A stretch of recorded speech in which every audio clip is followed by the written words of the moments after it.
দেখেন বন্ধুরা, 250 গ্রাম ময়দা আর 2টো আলু দিয়ে কত সুন্দর আমি বাচ্চাদের স্কুলের টিফিনের রেসিপি বানালাম। দেখেন পুরটা আমার পুরোটাই চালিয়ে গেছে। দেখেন এইভাবে একবার হলো বাড়িতে বানিয়ে দেবেন, বাচ্চাদের স্কুলে হাত থেকে চেটে পুটে খাবে আর বড়রাও খাবে, খেতে ভালো লাগবে, খুব স্বাদের হয়। দেখেন চলুন পুরো ভিডিওটা দেখবেন আমি কিভাবে রেসিপিটা তৈরি করি। আসসালামু আলাইকুম বন্ধুরা, কেমন আছেন? আশা করি ভালো আছেন। পিঙ্কি কিচেনে সবাইকে স্বাগত। আজকে আমি বাচ্চাদের স্কুলের টিফিনের রেসিপি নাস্তা রেসিপি বানাচ্ছি। তার জন্য আমি 2টো আলু সেদ্ধ করে নিয়েছি, মাখিয়ে নেব। দেবো স্বাদ মতো চিনি। স্কিপ না করে পুরো ভিডিওটা দেখবেন, তার জন্য অনুরোধ রইল। দেবো নুন, দেবো সাদা তেল, ভালো করে আমি ময়ান দিয়ে নেবো।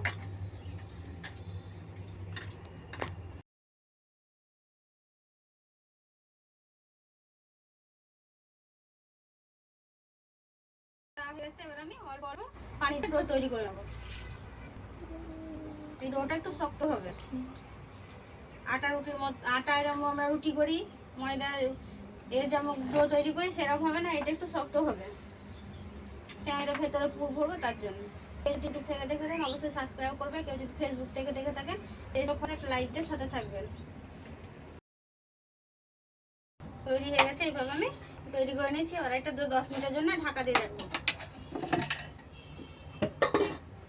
ঢাকা দিয়ে তার জন্য আমি উনুনটা জ্বেলে নেবো পুরটা তৈরি করার জন্য।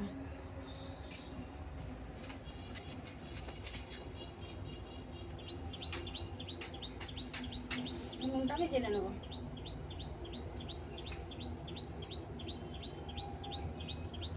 কড়াটা বসিয়ে দিলাম, কড়াটা তখন গরম হতে থাক। পুরের জন্য দেবো সাদা তেল। কড়া গরম হয়ে গেছে, সাদা তেল দিয়ে দেবো।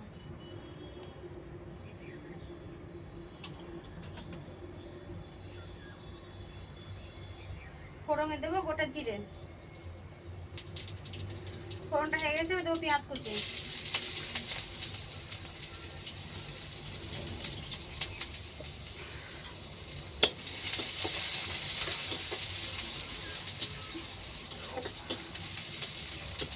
পেঁয়াজটা একটু ভাজা ভাজা থাক, আমি আলুগুলো হাত দিয়ে একটু মেখে নেব। পেঁয়াজটা ভাজা হয়ে গেছে, আলুটা আমি মাখিয়ে নিয়েছি, এর মধ্যে দিয়ে দেবো।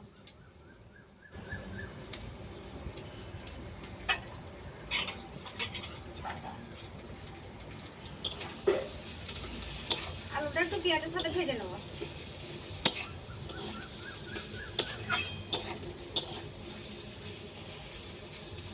ভেজে নিয়ে এর মধ্যে দেবো স্বাদ মতো নুন।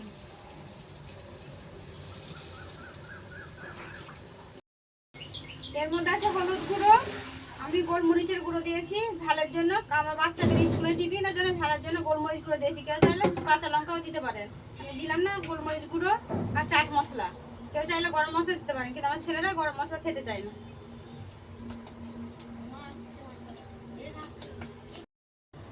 আলুর পুরটা আমার ভালোভাবে ভাজা ভাজা হয়ে গেছে, এবার আমি নামিয়ে নেবো।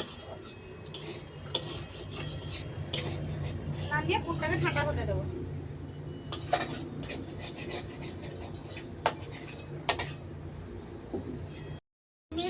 10-15 মিনিট মতো আমার রেস্ট হয়ে গেছে।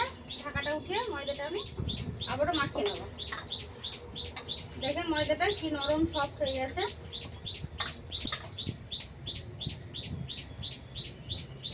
লেচিগুলো আমি তৈরি করে নেব। আমি লেচিগুলো কেটে নিয়েছি।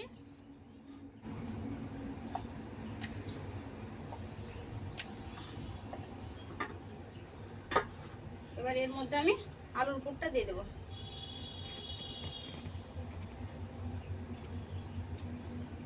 আলুর পুরটা দিয়ে আমি মুখটা এভাবে সেট করে দেবো।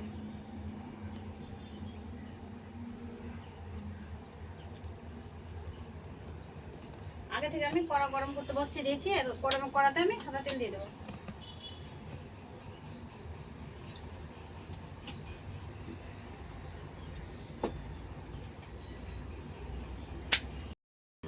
হাতে আমি সাদা তেল নিয়ে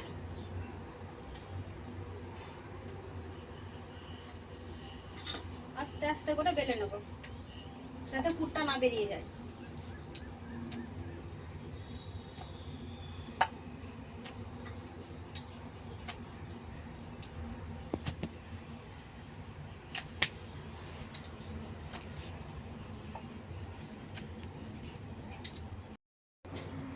একটা বেলে নিয়েছি, আগে থেকে যে কড়াটা বসিয়ে রেখেছিলাম তো কড়ার মধ্যে এটা দিয়ে দেবো। বাকিগুলো ওইভাবে আমি করে নেবো। কি সুন্দর বন্ধুরা দেখেন নাস্তার রেসিপিটা আমার কত সুন্দর হয়েছে। দেখেন কিভাবে ফোলা ফোলা কত সুন্দর হয়েছে। এইভাবে বাচ্চাদের স্কুলে টিফিনে দেবেন, বাচ্চারা তো চেটে পুটে খাবেন, বাচ্চারা এমনি খেতে চায় না। এভাবে টিফিন বানিয়ে দেবেন, দেখবেন কি সুন্দর করে খাবেন। এভাবে এটা একটা আমার হয়ে গেছে, এটাও আমি এভাবে বেলে রেখেছি। দেখেন বন্ধুরা একটুকু ফাটেনি, এটাও আবার ছেড়ে দেবো। হয়ে গেছে কি সুন্দর করে নাস্তা রেসিপি, আবার ছেড়ে দেবো।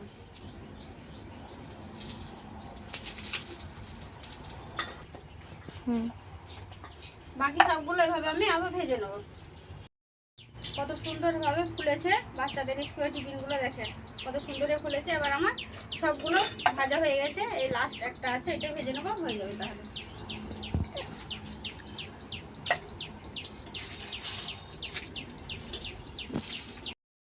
দেখার মতো আমার সবগুলো ভাজা হয়ে গেছে, এবার আমি উঠিয়ে নিলাম।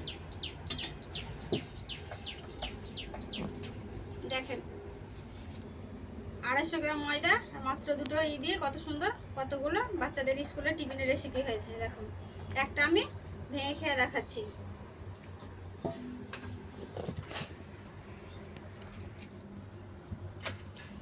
দেখেন কত সুন্দর,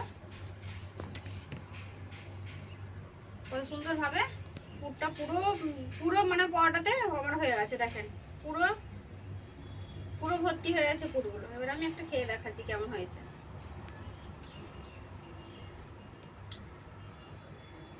দারুণ স্বাদের হয়েছে, এইভাবে বানিয়ে দেখবেন বাড়িতে। সকালেও খেতে পারেন, সন্ধ্যাও খেতে পারেন, বাচ্চাদের স্কুলে টিফিনও দিতে পারেন।